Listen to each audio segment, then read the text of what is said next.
All right. What is up, y'all? Will here with Schedulefly, and this is the Restaurant Owners Uncorked podcast brought to you by us here at Schedulefly.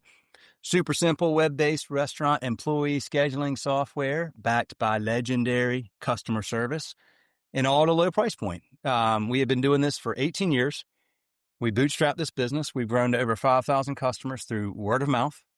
And we've done that because we keep our software simple and we take incredible care of our customers. And because we're not backed by VC or private equity, we don't have to keep jacking up the prices to make our investors happy. So if you were on pencil and paper, Excel, Google Sheets, go to schedulefly.com. My personal cell phone number is on there. Call me, text me. I'm happy to talk to you about Schedulefly, or you can sign up for a free trial right there. No credit card. No anything, just sign up and try it out. We're here to help if you need us. It'll make life easier for you and your team, I promise, if you're one of those folks in that situation. Then if you're on another scheduling software, you may be paying a whole lot more for bells and whistles and tools and features and everything else you don't really need. So in today's time, if you can save a little money here or there in a tough climate, schedulefly.com, give it a shot. All right, now, we are going to start the next episode of Restaurant Owners Uncorked. I have been looking forward to this all day, all week. I am so excited to have Sue Straughan on here, who I've never met personally, talked, and we'll talk about why, but have talked to a lot over the phone the last few months, Zoom calls. Massive respect for you, Sue, and have really enjoyed getting to know you and how much you care for and appreciate the hospitality industry. So thank you, and just take a minute to introduce yourself. Oh, awesome, Will. Well, back at you. I feel the same way about you. It didn't take me long to figure that out.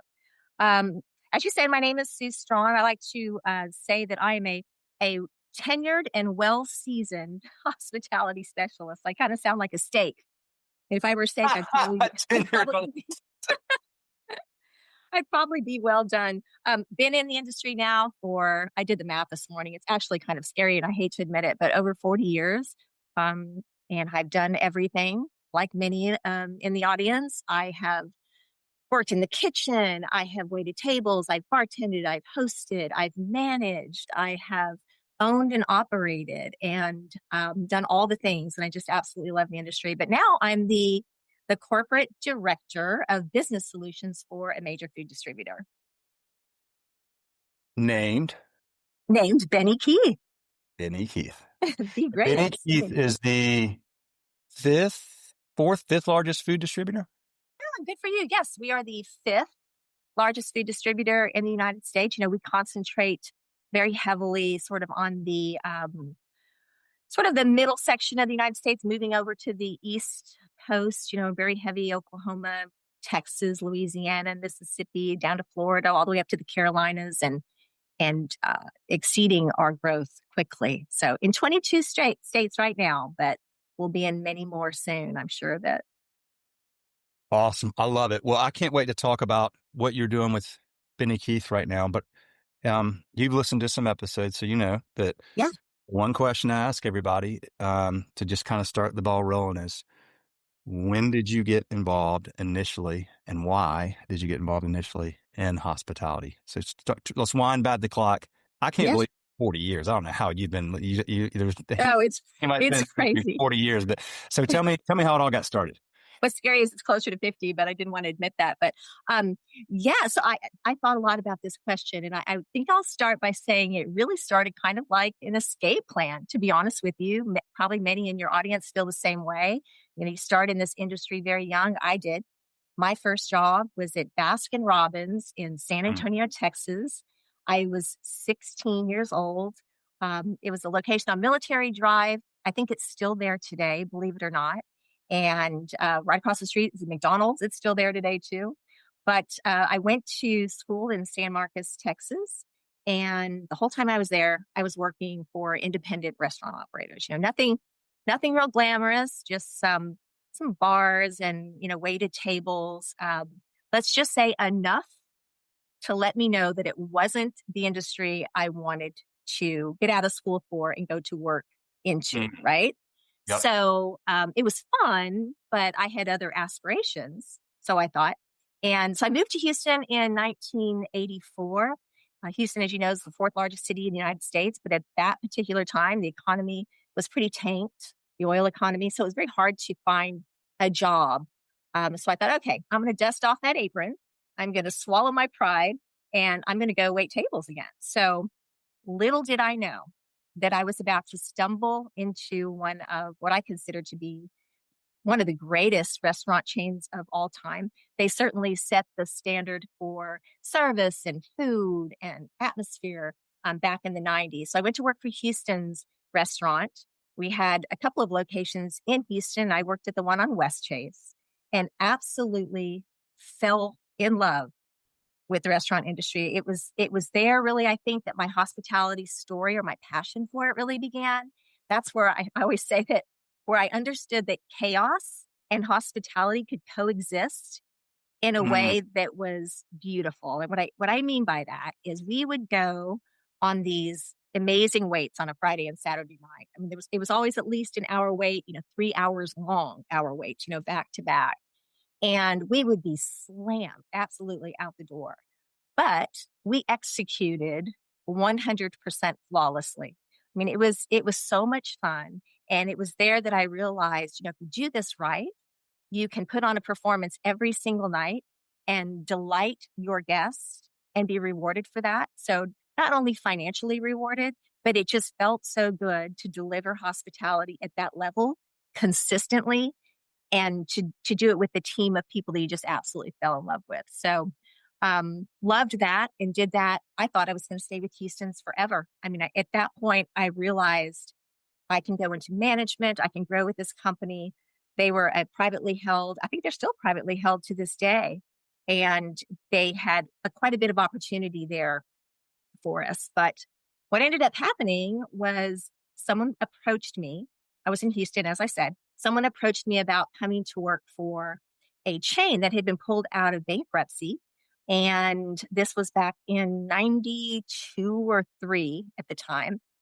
And I thought, no way, I'm really not that interested in going to work for fast casual after I'd been working for this, fantastic chain. I do remember this day like it was yesterday. I was working the morning shift. I knew I had to go back and work an evening shift. I had a 3-hour break. I'm in my Houston's garb. And this gentleman convinced me, just come and talk to me. And so 3 hours later, I returned to Houston's on West Chase and put in my notice. And wow. yes, my GM at the time, Wes Pope, I'll never forget it. He looked at me and he said, "Are you absolutely crazy?" And I said, "Probably, but the pitch that I got from this particular gentleman was amazing. And I was hooked." And basically said, "I am a huge, huge fan of Houston's. I want to take what they do and apply it into this quick service restaurant chain that had been around for 75 years, that had just quite a presence. They just operationally weren't well suited at that time." And he said, "I want to apply those standards. I want to take a small group of people who are willing to maybe not make as much money as they are right now, because we weren't going to make that much money at this particular chain. But what we could do on the end of that, take a step back or a step forward, and what he had planned to do to this chain." So I took a leap of faith and I went to work for James Coney Island, is the name of the chain in Houston. And oh my gosh, that would turn into a 17-year unbelievable, Wow. just incredible ride that was positive and motivating and fun. And yeah, we took an average unit. At that time, our average unit volume was about 765,000. So we're hot dogs and hamburgers, not a whole lot there. And we were able to increase the average unit volume from that amount to 1.2 million per location without a price increase. So that was a lot of fun. And I'd love to talk to you about how that all came down. But Huh. Yeah. yeah. And then a little bit later, I had a fantastic opportunity to go to work with what I consider one of the greatest food distributors of all time. And that's where I am today. And I've been there for 14 years. Oh, wow. Oh my gosh. Well, first, okay. Did you say the name Wes Pope? I did. Do you know Wes? Well, there was a Wes Pope at 131 Main here in North Carolina. Did he leave? I got to imagine it was the same.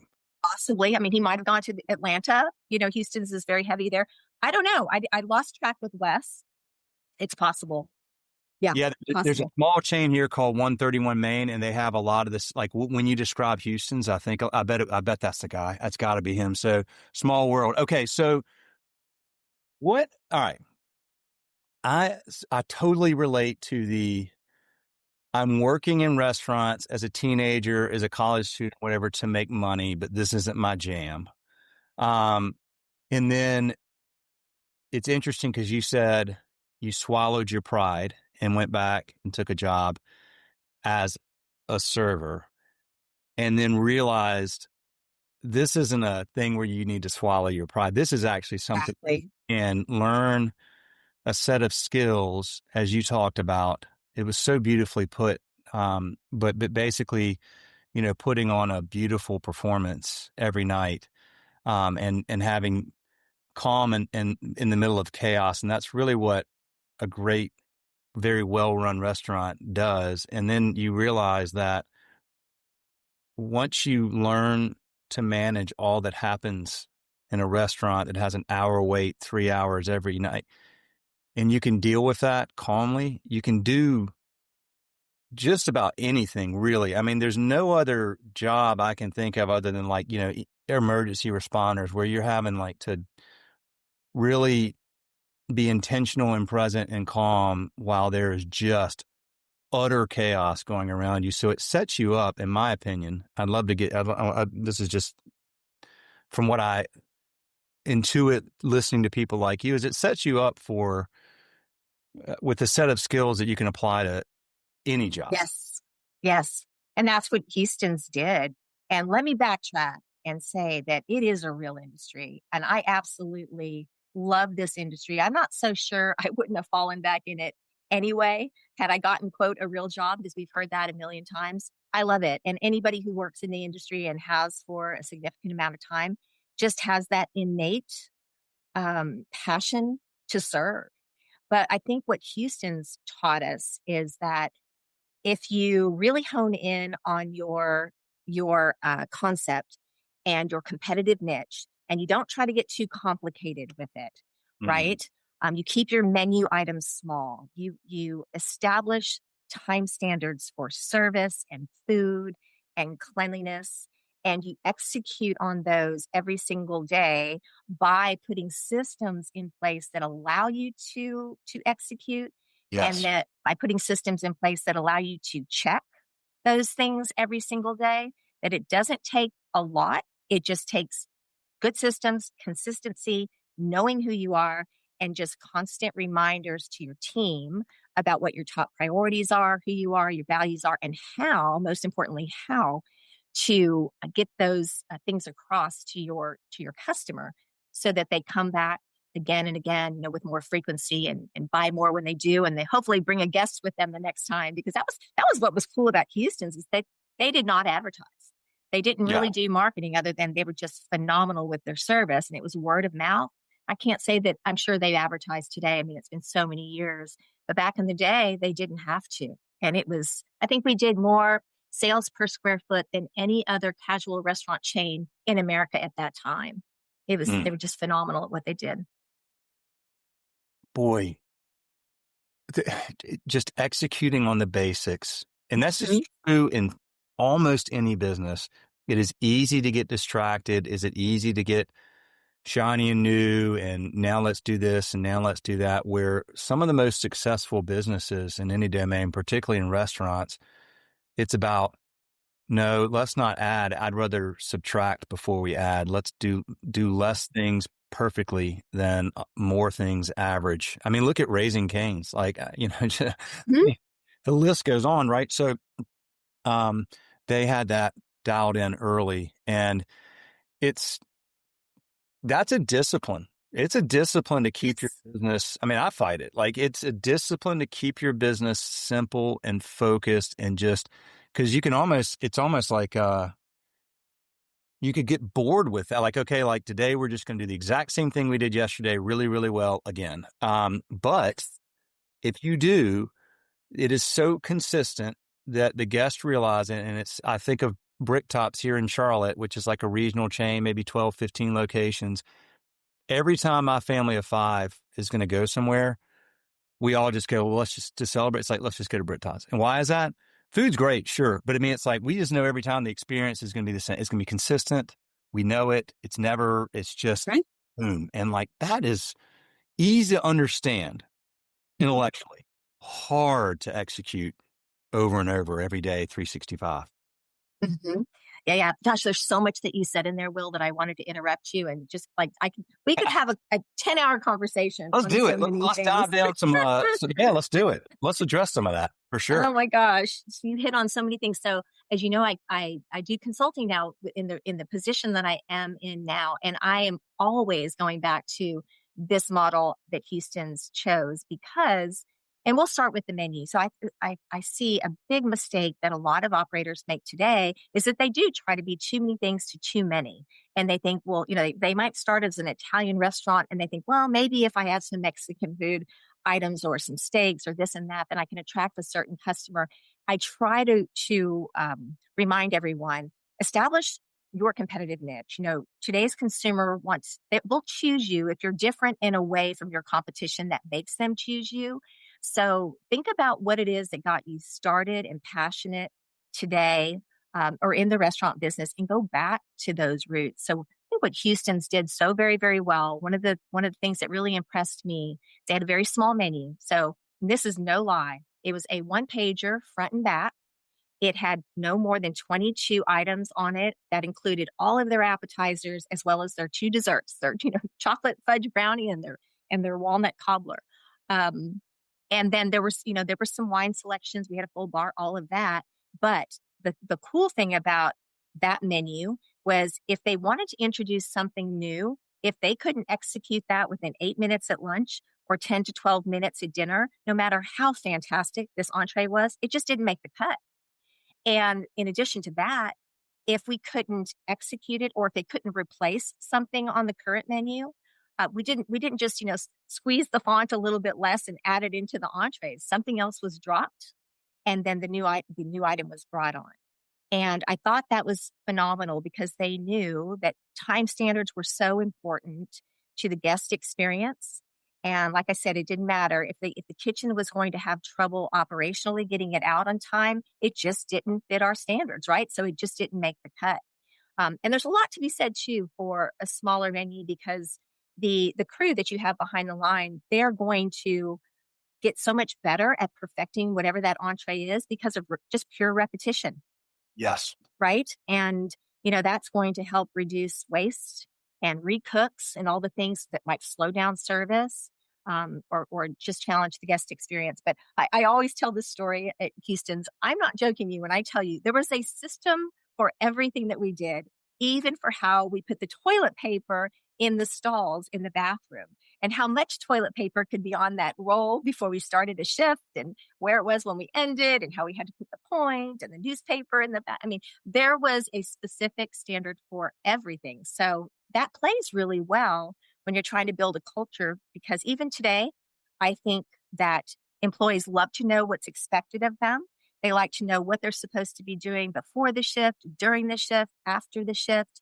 And it just creates this well oiled machine, again, that you become rewarded for because it's so fun to just be slammed and it still doesn't matter. You're going to execute on those standards and it's just fun. It's just fun. Mm, absolutely. Did they, how many years were you there? 8, 8 years. Okay. 8 years. Yeah. Okay. And what was it in a great environment like that? How was this guy able to get you between those shifts to? He was so incredibly passionate. So, first of all, James Coney Island is a well known chain. Like I said, back then it was 75 years old. I wasn't from Houston, but I had heard the name enough to know that it was something really important. And if you love hot dogs, and no matter what part of the country you are from, hot dogs just hold a special place in the heart of almost everyone. They got a bad rap there for a little while, but it's an all American, right? Hot dogs. Absolutely. And he was born in Houston, raised in Houston, a native Houstonian, and he had a passion for this chain. Plus, he had been in the restaurant business, and he understood that this chain isn't in bankruptcy or being pulled out of bankruptcy because it doesn't have a good concept. It just, because of the economy, they had made some business decisions that basically allowed them to fall into bankruptcy. And so they were purchased by a really good group of Houstonians who didn't have an operator. So they went out and found this gentleman who came on. So he was the operator slash owner, but he really knew what he was doing. And he had worked for the Kettle, actually, a 300 unit breakfast chain. And he just understood, if I could apply some of the same principles of a Houston's into James Coney Island, just think of what we could do with this chain. So it was kind of unheard of. Hospitality for a quick service restaurant back in the day wasn't something that people were focusing on. So he recognized that if we could do it, that we could really establish a competitive niche. We were already the hot dog king of Houston, no doubt, but we lacked when it came to hospitality or what the customer was looking at and seeing first. Our buildings literally looked like they had been around for 75 years. So there wasn't a lot of money reinvested. So that was one of the pillars of what we did to turn the chain around, was a revitalization program. So we really concentrated on what the customer saw first. But to answer your question more specifically, it was his passion. It was opportunity. It was knowing that I could take what I had learned at Houston's, they had taught me so well, and to have the chance to apply it in a situation that, if it worked, how fun would that be, right? And it was just going to be a small group of people, which it was. There were about 5 of us at the time. And we were like-minded and on fire, and we had money. The owners who had purchased Coney Island were not strapped financially, so we had some capital to use to make a difference. And we just started applying it, and it was fantastic. But yeah, it certainly wasn't money that got me to take the position. I think I took a $10,000 cut in pay at the time, but yeah, he was a great salesperson. Yeah, absolutely. Okay, so you all got in there, Mm-hmm. and did you say the average unit volume was about 700 and something thousand up to 1.2 million Yeah, without yeah, raising prices? that's right. So we did that in the first couple of years. It really wasn't hard, honestly. It took a plan. When I say it wasn't hard, it was so much fun that it didn't feel hard. And, we were working 60 hours a week, but it didn't feel like work. We knew exactly what we were doing. We had a checklist. We had an action plan. And it was so interesting to watch as we applied our plan to see how sales coincided with things like our hospitality scores. But when I say, we really just simply started with what the customer saw first. And so we took a real honest look at the chain. We drove at the time, there were 13 units at the time. And we drove every single one of them and made a list and said, if I'm visiting for the very first time, from the time I drive by to my first step onto the property, what am I seeing? And collectively at that time, we were seeing dirty parking lots, no landscaping, brown brick buildings, poor signage, lights out, cigarette urns overflowing, things like that, prints on the glass. And so we thought, wow, there's a lot of low hanging fruit here. Why don't we start with a revitalization plan? And so again, we had some capital. So we painted some buildings, put up some new signage, things like that. So the customers are starting to notice it. But what we really did, the real difference, was applying a hospitality mentality to our team, our internal team. And we had some fantastic workers and team members at James Coney Island at all the locations. In fact, several of them had been there decades themselves already. But what was missing, I think, was just simply structure, systems. We started with simple things like uniforms. We went in, it's amazing what you can do to the mentality of a team and their inner passion when you bring new uniform standards, retraining, daily pre-shift meetings, reminding them of how important their role is in bringing our daily goal to life, to keeping the business afloat. Giving them that sense of you really do matter, because they really did matter. They'd had so much tenure and so much experience, and just the sense of pride that you can instill with simple things like that, like investing back into them. And so that was a huge part of what we did too. But I would say the probably the most important thing that we did is we did not focus on expenses at first. We focused on driving sales. And we knew that Yes. there's, Will, I said this to you a million times. There's only four ways to drive sales or to raise sales in a restaurant. I'll go ahead and tally them off here. Um, you can raise your menu prices. You can encourage your current guests to spend more than they had planned to spend when they walk in your restaurant. You can encourage that customer to come back more often, or you can attract a new customer, right? Well, we knew that raising prices back then was not an option. We weren't ready to invite people to the party and say, hey, pay more. So we Right. had some work to do internally. And so we started with, again, what does the customer see? What do they hear? What do they feel when they walk into the restaurant? Music, temperature, lighting. Are they getting a greeting at the front door? Those types of things. But when it comes to getting them to spend with you more often, we had some work to do from the hospitality standpoint. So this is going to sound old fashioned to a lot of people out there because there was a time when mystery shops were extremely important in what we do every day operationally. We drove that program home.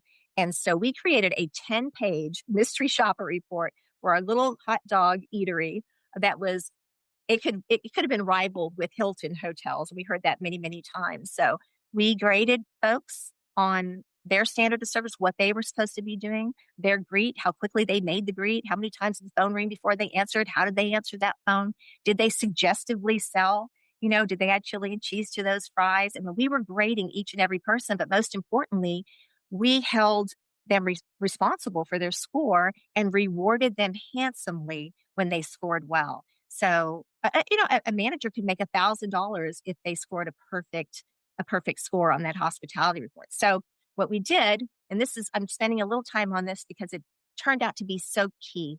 And we started mapping where our sales were per store when we started the program. We were at about an average of about what we would say about, oh gosh, I don't know, 68 to 70 on our customer service score out of 100 when we began. But then we started doing the training and the testing. And as they got used to what it was that we established as our standards and needing them to commit, those scores continuously started to rise. And so we were graphing sales with these hospitality scores, and they're almost identical. It's almost like a mirror.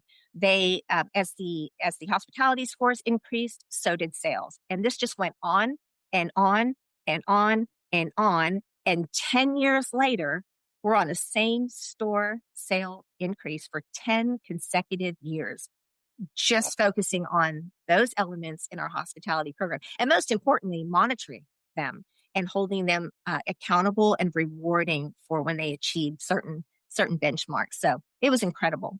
Yeah. That's amazing. What an incredible story of the different ways you can look at a business like that is in bankruptcy, that has been around, that hasn't had the right attention, and having a vision, a plan, being optimistic, and keeping your plan simple and executing on that. And I love that you didn't raise prices and focused on. I mean, there you go. That shows you what you can do. If you're willing to be disciplined and execute on making sure that the experience for the guest when they drive by, when they call, when they order, when they walk in, when they leave, these things are so critical. And you mentioned earlier about how Houston's never had to advertise, and gosh, in 2010, 2009, I had Keith Paul on this podcast from a Good Egg Dining Group. And he said, I'll never forget this. I still tell him this to this day. He said, we focus on what's happening inside our four walls because we can. I thought that was We agree with that. And he said at the time they didn't advertise, and I know probably does now, but I mean, that's just that's what you can control.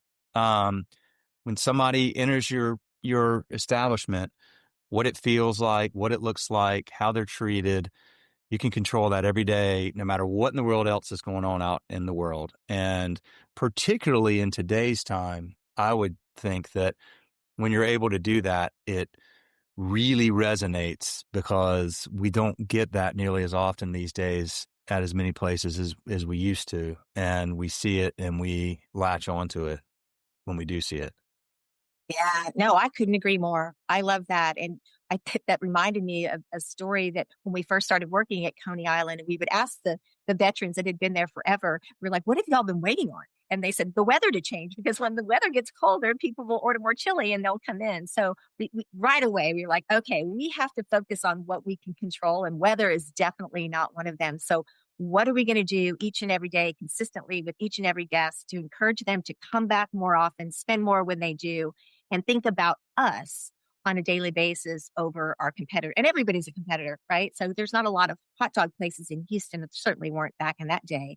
And so it's not just, another hot dog chain, but it's whoever's within a 3 mile radius of your store, at least a 3 minute drive within your restaurant. You've got to outperform them. So what are you doing each and every day that's better than your competition, that gets folks to choose you over them? Something that we definitely were trying to think about.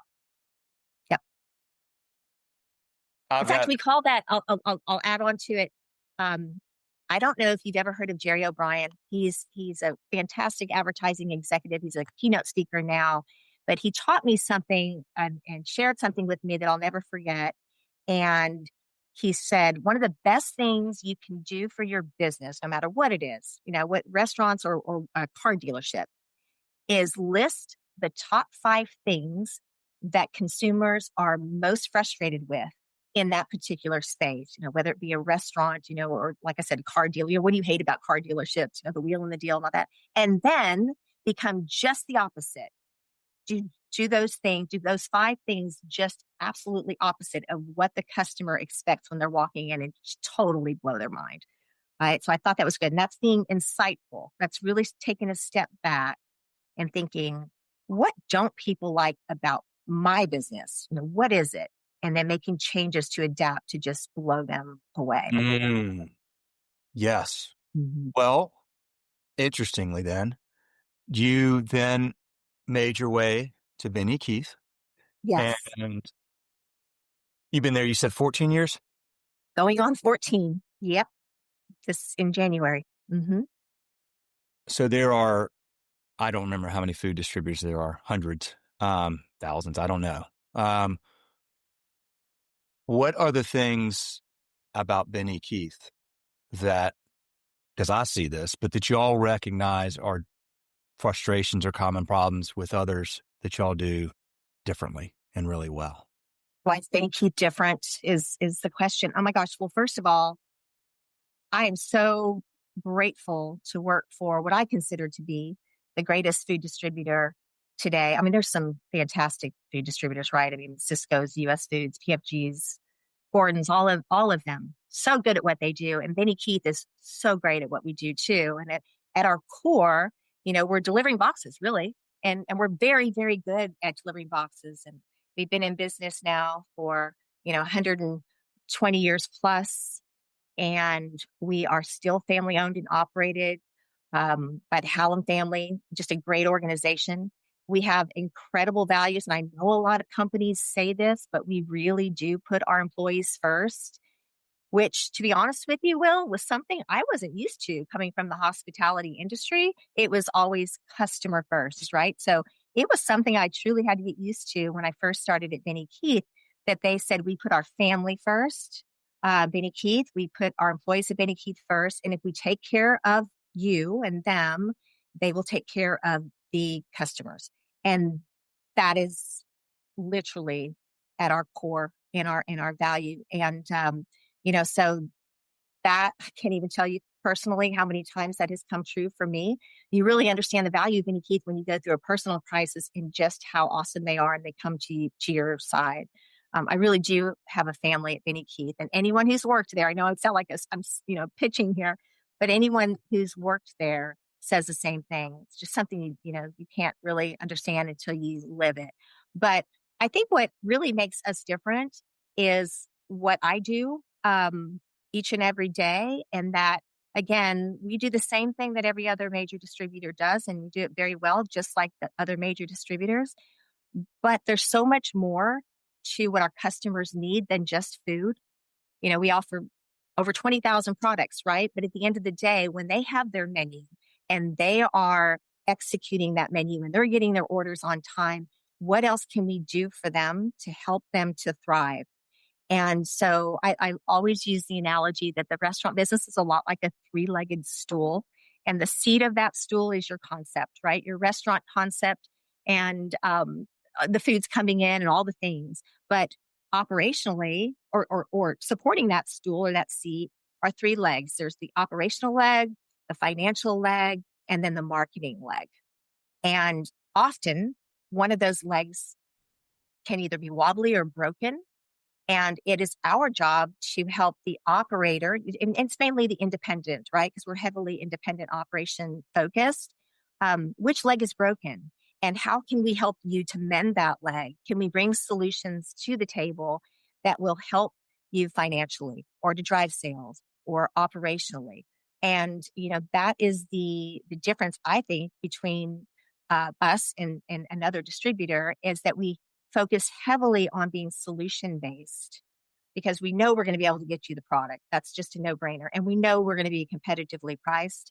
But at the end of the day, we want you to understand that we really care about your success. And so we develop programs to help you or help operators with that success. And most of it, our formula that we use, really, I have to give the credit to Houston's for. We've consulted with thousands of Benny Keith customers using that same formula. And those that take action enjoy the reward. Yes. Well, that brings to what your focus is, which is the host Yeah. program and bringing, which I love because, I want you to talk about what the host program is and why y'all do it and how you make it successful. But to me, I feel like if you're in sales, if it's transactional, you'll win some, you'll lose some. You might win for a little while until somebody else comes along with a better price or whatever. But if you're what a bank might call a trusted advisor, I mean, I feel like that role should be how any salesperson operates, whether you're selling Benny Keith products, our products, selling shoes, whatever it is. Like if you're able to interact with a customer, understand that customer's problems, and even if you don't have the solution, be able to go, oh, Right. well, who can help you solve that because I know that person's good at what they do because I build relationships outside of my purview. And I know that somebody that solves that problem is this person or this company and I trust them. I mean, we do a lot of, I think that's highly valuable because people will respect you and want to keep a relationship with you that is not transactional, that becomes based on loyalty and trust and intention. And when you build that kind of relationship and you do help, I mean, it makes so much sense to me what y'all are doing with Host, because if you're helping your customers solve other problems, they're going to be more successful and therefore they're going to be your customer and in business longer. And when you're dealing with independents, that's a big deal. Independent restaurants come and go a lot and it's a hard space. So I kind of jumped the gun a little bit, but talk about the host program at Benny Keith and what you're doing with it and the evolution of that from when you started it to where you are today. Well, the evolution is my favorite part to talk about because this will speak to the type of company that Benny Keith is too. So when they hired me back in blah blah blah to go to work for the Houston division, I was not hired in the role that I'm in today. In fact, the role that I'm in today in the program of hosts did not exist back then.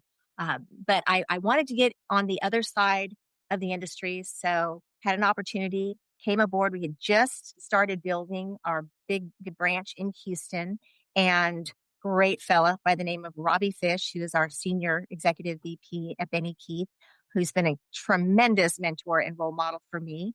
He hired me and he says, well, what do you think you can do here?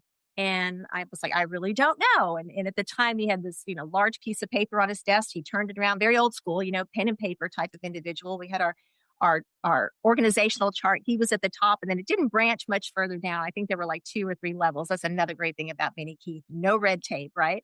And he says, well, we have a position in purchasing, in marketing, in finance, and admin. Can you do any one of those? And I was like, nope, nope, nope, and no.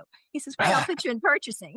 So anyway, long story short, it did not take long to find out that I was not cut out well for a 7 a.m. to 4:30 p.m. job every day purchasing food.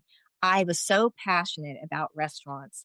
A couple of weeks later, he brought me in. He's like, Sue, is there something you think that you can do of value at our branch? Because this isn't working out in the purchasing role. I think you know it too, but you're a great, great person, and we want to make it work. But where do you think you'll fit in? And I said, you know what? And that's where it started. I said, I believe there's a huge disconnect between what we do at our core every day and do very well to what the independent operator is additionally looking for, which is help running their business. And he questioned me. He's like, well, tell me more about this. I went, well, they need help financially. They need help with their menu. They need to understand menu costing. They need to understand that you will only ever make as much as your menu prices will allow you to make. That's such an important step. And many operators have never costed out their menu. And Yeah. so things like, this were so vitally important. So my history, having worked for Houston's and Coney Island at all the different levels that I had at that point, and I also had become a VP of one of our sister chains, running 30 restaurants. So I really understood that they needed some help beyond food. And he said, well, I tell you what, I'm going to give you an opportunity. And he did. He gave me a couple of restaurant tours that were great Benny Keith customers who were looking for that particular help. And at the time, we didn't have a program to direct them to. And he gave me that opportunity. And long story short, we started working with them and putting some of these ideas and systems into place, turned the operators around, and it just caught on. And so long story short, that was well over 12 years ago. And we have 10 divisions now at Benny Keith. Every single one of them embrace the host program. There's someone like me at every division who oversees it. And we are focused again on those three legs of the restaurant stool. What solutions can we bring to the table to help them with marketing? How can we help them operationally? And then can we help them manage their prime cost and other operating expenses according to the National Restaurant Association for profitability? And can we do it affordably? And so that's what we focus on. And it's been wildly successful and fun. So fun, I mean, it's great to be able to go in and help a restaurateur identify that broken leg and say, oh, we've got a solution for that. Just try it, So yeah, it's been great. I feel like this program, now as much as ever, must be really meaningful to restaurant owners because, boy, if there's a problem with any of those legs, there are hundreds of companies that say they solve that Mhm. problem. How do you as a restaurant owner know if you go, okay, I've identified this problem. This is something we got to fix. Okay. There are, 87 companies that say they do that. How do you even begin? I mean, you ask your friends and whatever, but to have a company like Benny Keith that you trust with a representative that you trust and know to say, look, we've vetted dozens and dozens of companies, that solve this problem. And we believe this company or these two companies or whatever are the best in the business. And we think they would help you. That's just the time savings and mind share savings alone is a massive win for any restaurant owner to start going, okay, thank you. Now we can at least, try the right ones that this company that we trust has, endorsed. Right? No, I mean, you hit on so many important things. That whole space is so cluttered. And I'm not telling any independent who might be listening right now something they don't already know, which is they do not have time to lift their head up to try to find the best solution for whatever leg is broken. They just don't, Yeah. and they want to be told, who to go with. Just like when you go to a restaurant, that has their menu is way too long, you really just want to be told what to order. You can tell me what the lunch special is for today, or just give me 10. Right. So they want to know that. I think the value of the Benny Keith added value program is that we only have 10 partners within our program. We made a commitment, not unlike what we tell our restaurants to do with establishing your competitive niche. We made a commitment to ourselves that we were not going to financially benefit from bringing these third party partners to our customers. We wanted them to be the best. We wanted them to have values that aligned well with Benny Keith, that aligned well with our DSR relationship, because we are the home of the DSR. We're very hands-on, very relationship driven. We wanted our host partners to understand that same philosophy. Most importantly, we wanted our DSRs, who are actually the gatekeepers of all of these programs. We rely on them to bring the solutions to their customers. So the confidence had to be there with our DSRs, because we're not going to break that barrier and go around our DSR, because we know how important that relationship is, right?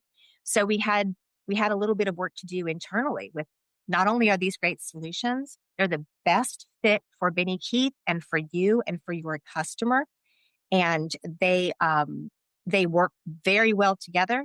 Most of them integrate with one another.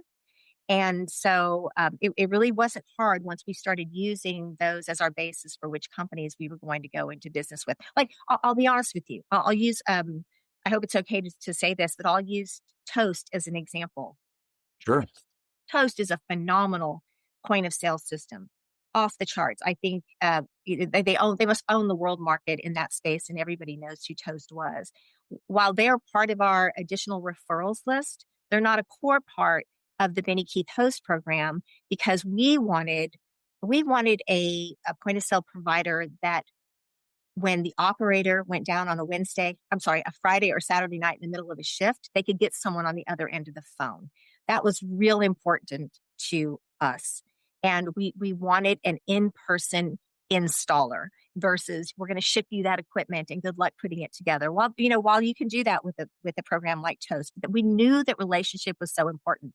So Toast is phenomenal. I don't need any calls about Toast, but yeah. Oh, So we partner with Spot On and GoTap, because they give us that, and most importantly, they give our customers that, and they give the DSR the confidence in knowing that, hey, if something goes wrong, they're going to be able to get a hold of a real human.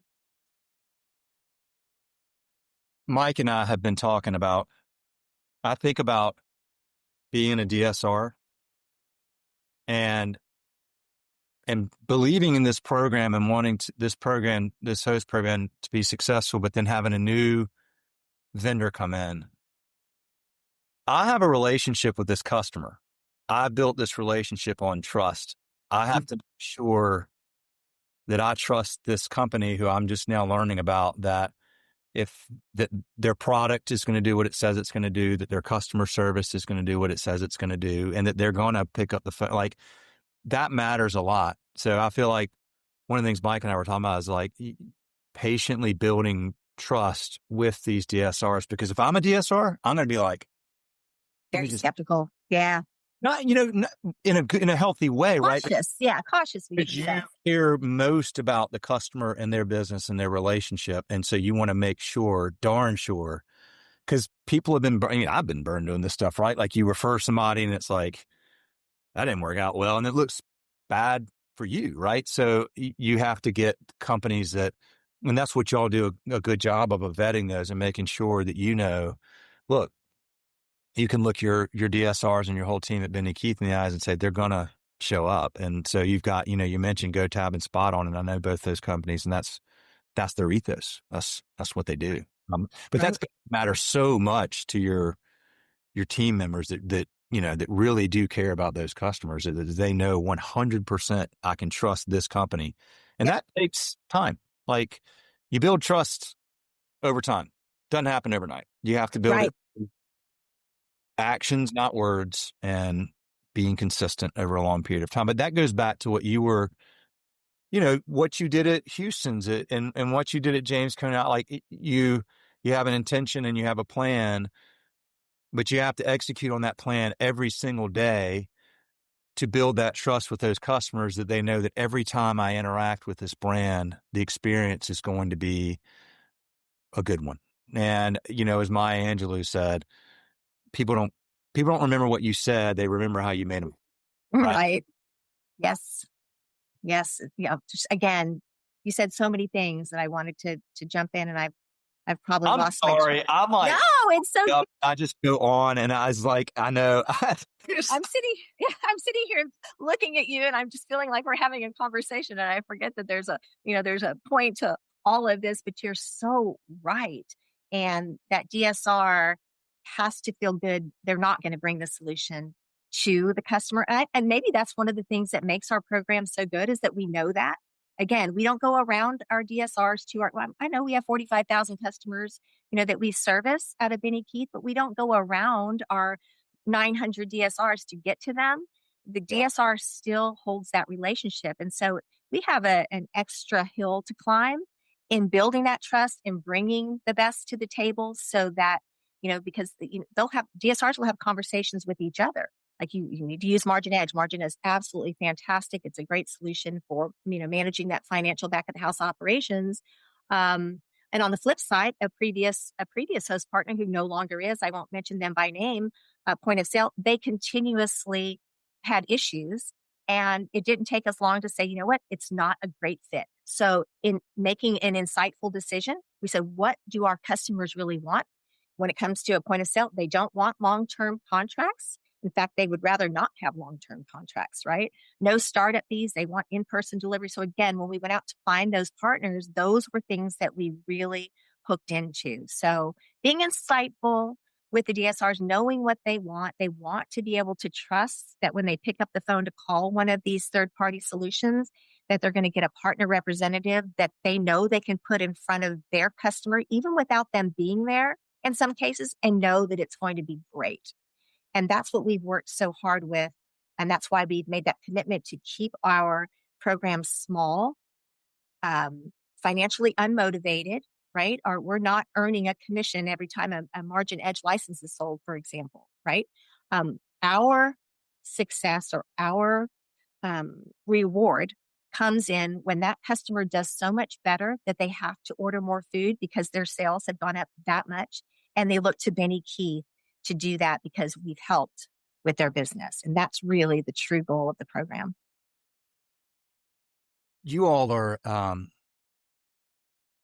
have your finger on the pulse with so many customers, particularly independents, of knowing kind of what's going on, macro, right? Right. When's like, what are some of the things that you see customers most concerned about right now? Right. Right. This is no surprise either, but the rising cost of labor. Yeah. And while it's gotten a little bit easier to attract, the labor force is getting a little bit better, it's still a struggle for them. So I don't know if you saw this, but the NRA released what they call their data abstract report. They do it every other year. And they were comparing where we were as a nation in 2016. They were just looking at independence, by the way. So they were looking at where we were as a nation in 2016 to where we are in 2024. And they looked at, our prime cost categories, and they looked at rent, and they looked at other operating expenses. And what was so surprising, well, not really a surprise for those operators out there, they'll understand this. Food cost as a percentage of sales has really not changed that much. Now, I'm not saying food costs haven't risen, they have. But what the operator learned is that if I'm going to stay in business, I have to raise my prices. So it was probably the first time that they embraced it, I would say, as a community, and they weren't afraid to raise their prices 8% year after year, for 3 years straight, in order to maintain their I'll use a 32% food cost. So there was really not a major shift from 2016 to 2024 in food costs. Um, Believe it or not, other operating expenses, there was a little bit of an increase. The biggest shift in in affecting an independent's bottom line was in labor. And it's a 6 to 8% increase in cost of labor. Well, for any independent out there, that's usually your bottom line. If you're making anywhere between 6 and 8%, we're considered very successful, right? At the end of the day. So that just wiped out their bottom line. So if they didn't embrace some type of operational shift or change in how they were utilizing labor, or make it, make the concession in their menu prices, their bottom line was basically nil. So that was the biggest surprise is food cost is about the same, operating expenses. The bottom line profitability went from 8 to 10% in 2016 for restaurants over 3 years old, down to 2 to 3% in 2024. And the big shift is the cost of labor.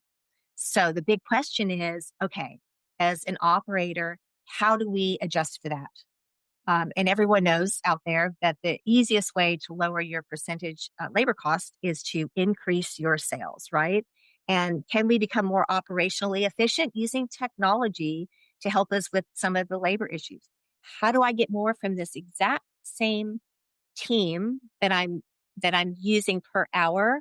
How do I get more from them? Can they handle more in sales? And they absolutely can. So the shift probably became more about increasing sales and helping them with a little bit of technology advances, and bringing those solutions to the table.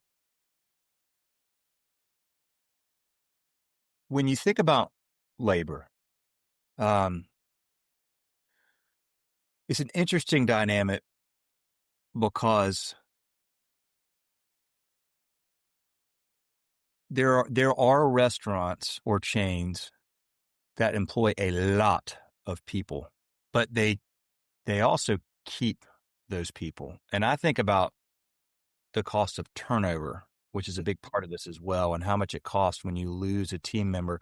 If you have the right systems, the right training in place, like you did at Houston's, uh, like you did at James Coney Island, then I'm guessing it's easier to keep employees. They don't necessarily leave and go down the street for $1 more an hour, and you have a better running machine, right? When people are not coming and I mean, it's expensive when you lose an employee, and now you got to train a new employee, and um, so as costs go up, if you're able to have the right training and systems in place to decrease turnover, that should help balance that out, if I'm thinking through that correctly late on this Friday afternoon, or am I missing something? No, I think you're spot on. And, we could focus on sales, right? You can, and those restaurants who've adjusted and are doing the online ordering well, and they're doing catering, and they're figuring out ways to do drive through and takeout, because all of that are additional revenue streams, which will automatically decrease your labor percentage, right? So we can do that, or we can combine it with our culture and what we're doing each and every day to drive that employee, to encourage them to want to come to work with us. And that is such a huge part of it. Going back to Coney Island, I have to give them more kudos. We're still around today. We did grow the chain to 21 very successful units in Houston, but we've regrouped. We had to after the pandemic. And we only have 5 locations today plus catering. But I will tell you that the average tenure of our managers is 32 years. Oh, And wow. they're not doing it because they're getting rich, right? It is a part of who they are. It's part of their culture. They love the culture.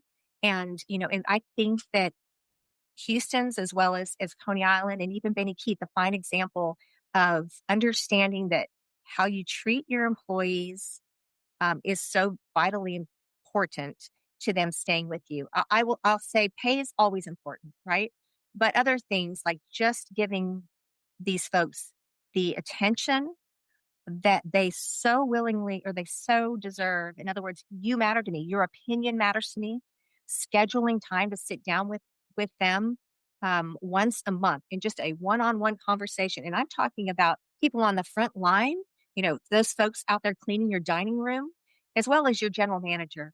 You matter to me. What you're seeing matters to me. What the customer is saying matters to me. Tell me what you're seeing. Give me your feedback. How are you doing personally? How's your family? What can I do to help support you? Those things matter. And to know that you have opportunity there or that you don't, those things matter too. A lot of folks take jobs when they're in college. If I had worked for Houston's when I was in college, I might have stopped right there, right? Because I could see that it was going to be so much more than waiting tables. It was going to be a career. And for a lot of folks, that's very important, opportunity there. Um, but, and then sometimes it can come down to a simple thing like, are you going to allow me to swap shifts on an app? I didn't realize just how important that one technology feature was for hourly employees, especially in the QSR world, that the number one reason they leave is pay. But the second reason is the inability to get a shift off, or it was so difficult, the schedule's already been posted and I'm not going to approve that, that was so important to them. So being able to offer that solution to our QSR restaurants, hey, if you're doing your schedule on paper or you need an app so your employees can easily swap their shifts, this is a solution that's not only going to save you time building that schedule, but your employees are going to embrace and love. So things like that. The culture is so important. Oh, one of the things we used to do when we were hiring, and I share this often when the subject is recruiting. So, what's the best platform to run an ad? Blah blah blah blah.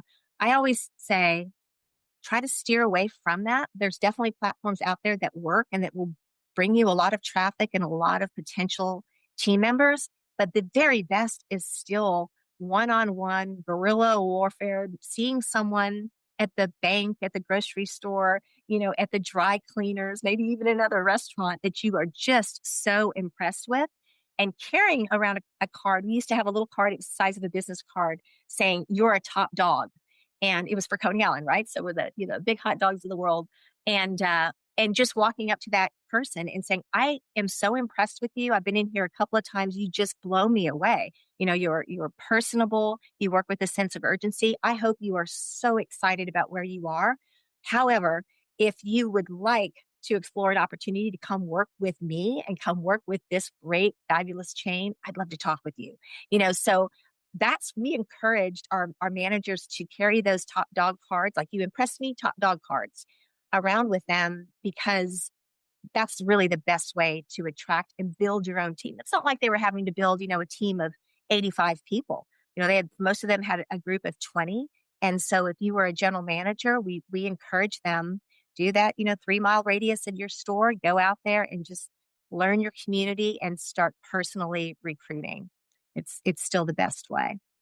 I love that. You just sold me. I would have been all over Are you a that. top dog, Will? You are a top dog, Will. Oh, I don't know about that, but if somebody, if somebody were crazy enough to think I was, I'd probably be like, sign me up. Do you think that this is kind of a bit of a tangent, but it's something I think about, I guess, particularly because I have kids in college, is I have this feeling that in the next 5 years, you're going to have a lot of young people that have graduated with a 4-year degree that went into college thinking they were going to have maybe a white collar job or something like that are going to working in restaurants. So I almost wonder if the talent pool is going to, like, if it's going to be even more competitive with people that, may not have gone in, and maybe, I mean, like you said, Sue, like, didn't think that's what they're going to do. But then I feel like the restaurant industry, particularly if you get involved with the right organization where you do have room to grow, is a wonderful place to be. Again, and maybe that's not where you spend the rest of your life, but you learn sales, you learn customer service, you learn keeping your head when things are going crazy, Yes. you learn dealing with teammates from all different backgrounds. I mean, what more diverse industry is there to work in? And I mean, I think, there's going to be a lot of people that are going to say, okay, this isn't what my plan was, but you might have a lot of people that wind up doing these jobs and probably wind up elevating the level of service in a lot of restaurants, and then hopefully, turn into people that, I mean, I love entrepreneurship. So I hope a lot of them go and work and then start their own restaurants one day. There's a lot of restaurants that don't make it, but every time there's an empty store space, there's an opportunity for somebody to come in and do it right and be really successful. Yeah, no, I want to say that for the sake of our industry, I hope you're absolutely right. Not to Yeah. discourage anyone who just, graduated with a 4-year degree and is hesitant. The restaurant industry is a real industry. The hospitality industry is huge, and there's so much opportunity in it. We often think of just restaurants or even hotels, but there's the whole manufacturer side. There's the whole culinary side.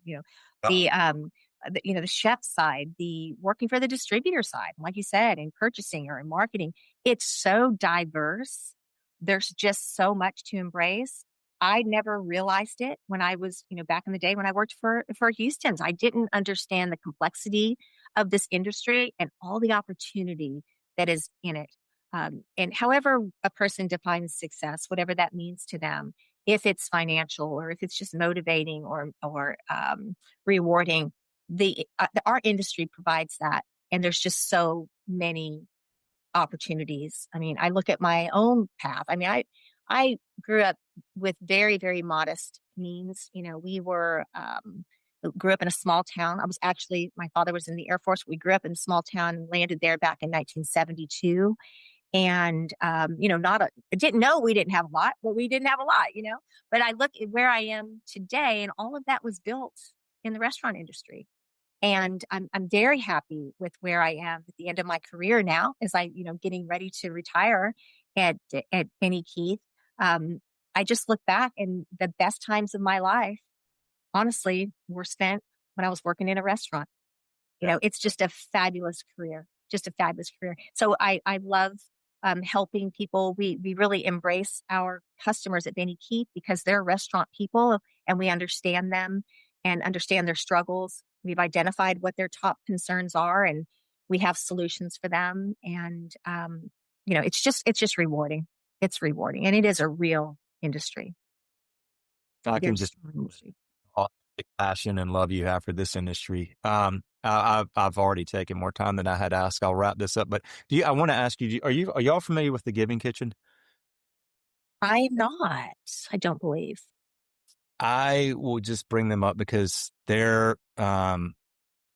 unfortunately, there are a lot of people that work in restaurants that are paycheck to paycheck. We all know this. And Giving Kitchen is out of Atlanta. I'm happy to introduce you to them. It's a wonderful organization. They are there for food service workers in crisis. And I'll give you Oh, awesome. a very specific example that is a real example that they told me, and it clicks right away. So, single mom of 3, 2 restaurant jobs, falls and breaks her ankle badly, reconstructive surgery, had to have a rod put in, didn't have health insurance, wasn't going to be able to work for months on end, was going to lose her apartment, couldn't pay. Like, what do you do? Like, what do you do? You need to go to your boss and say, hey, could I borrow thousands and thousands? Well, what you do is you call the Giving Kitchen and you file a case with them, and then they turn around and help you get through your financial crisis so that you can get back on your feet and back to work again. And it all started with a husband and wife that were in the industry and had a tragedy where the husband was in a bad wreck, and fortunately they had health insurance, and fortunately they got through it. But they were like, well, what would happen if we didn't have that? Like, what would we have done? And so it was like a supper club. Like, they owned a restaurant. It started as a supper club. And now, unfortunately, Jen and Ryan Kendrick, Heidinger, Jen and Ryan Heidinger, Ryan passed. Jen is now Jen Heidinger Kendrick. She continued the mission. And years later, they've given millions and millions and millions of dollars away to food service workers in crisis. So I have a big passion for that organization, and I like to bring them up when I can because I just want everybody to know about them. And I think they're amazing. Oh, they sound amazing. I love their mission, and that aligns very well with what we try to do each and every day. I'm definitely going to reach out and speak to our good friends at the TRA as well, the NRA, if they're not already part of that. That's fantastic. Thanks for sharing that. And by the way, the TRA, I got to have Emily on this podcast. She's amazing. Wow. Yeah, She is right. phenomenal. I mean, just you Texas restaurants that are listening, you've got yourself one heck of a president of your restaurant association that cares deeply about your success and works tirelessly and has great vision and wisdom and is very creative and has built an incredible team. Like, huge endorsement. That was what I got out of that conversation. It was very clear to me that she's a cut above. Oh, she is. I mean, hands down, you nailed it too. We have one of the best restaurant organizations in the nation, led by her and her team, Kelsey and Ben, and all the good folks there. I will tell you, I listened to her almost every single night during the pandemic. Mm. what they brought to the table, if they weren't on every night, and I think they were back in the day, they were on every other night. And I'm really in touch with the independent and working tirelessly to help idea. That was probably one of the best formats for sharing what was working. If you were an independent restaurant operator and you're just like, oh my God, I had to close my doors. How are we going to make it? The ideas that were shared in that forum were phenomenal. And I want to give her kudos. She's brilliant. She's passionate. And just an incredible, excuse me, an incredible partner. Love her. Great job, Dr. Yeah, Elena. absolutely. Well, is there anything else that you wanted to talk about today? Did we miss anything, Sue? I want to share one thing, and Yeah. it's only because I think that when I'm looking at a restaurant, let's say I'm sitting down in front of a customer who's struggling, usually they don't call me and say, I'm doing so great, let's have a chat. It's usually, hey, I need some help, right? So we use a formula. We start off with this formula. I wanted to share it because it has a 98% accuracy rating. And I think for a lot of independents, a light bulb goes off when they hear it. It's pretty simple. You take your average annual sales, net sales. All right. Let's just say, 2 million, and you divide it by the square footage of your indoor space. Okay. And you're supposed to deduct the kitchen and the restroom. So only where people are basically seating. And then you divide the square footage into your net sales, and you're going to come up with a number. That number, whatever it is, it's called your sales per square foot, is an indicator of what you should be enjoying in your bottom line profitability. It will literally tell you you're probably breaking even, or you are enjoying somewhere between 3 and 5%, or oh my gosh, you're doing phenomenal. You're between 5 and 10%, or you are beating the average unit independent, you're well into the 15-20. And it has such emphasis and importance to the direction that we go next. So we're able to then, if they're not enjoying that profitability, which a lot of them aren't, let's say that calculation says you should be, you're well over $500 per square foot, you should be over 10% profitability, and they're not. It's usually because they're overspending in their prime costs, so either food or labor. And that's when we can start zoning in on which leg is broken, and then say, based off of this is your lowest hanging fruit to turn this thing around quickly. This is what you can do. Take action. Those who do see a difference. Those who don't, unfortunately don't. So we start with a formula, and it's math, but it works. It So, works. okay. Net sales, Uh-huh. take your square footage and then deduct kitchen and bathrooms. Yeah. Left. Divide that number by net sales. That gives you what you should be hitting. Right. And, okay. I need to share the table with you so that you can share it with any customer who I love texts that. you on your flip phone, and who wants it, because that number is broken down into, like I said, breaking even, 5%, 10%, 15%. And then the next question, if you are, if you're a customer and you say, okay, I'm right here, I'm at, $400 per square foot, and I've got a 2,500 square foot, place, I should be enjoying 5% of my net sales. So the million, I'm, $50,000, but I'm not. I had to mortgage my house last year, or I overspent considerably. What do I need to do? Where is that? And so then we dive a little bit deeper next into food cost or cost of goods, and then labor. It's usually in there. It's one of the two generally. And we have action plans to help them. We take a better look at their labor, or their food, whatever it is. But yeah, and we just kind of just tick off, check that box, check that box, check that box. And again, like I said, if they take action and go through the steps and do it, and it's really not that hard, they see results. I'm not going to share the name, but I will tell you, back that first restaurant that I got to consult with, they were doing about 1.2 million, been a Benny Keith customer for a very, very long time. He was fantastic in applying all the things that we told him he needed to look at and apply. And he embraced it and did it. He's now doing over 4 million in sales. So he went from 1.2 to over 4 million. He's just doing fantastic. So, and I wouldn't say it was all Benny Keith.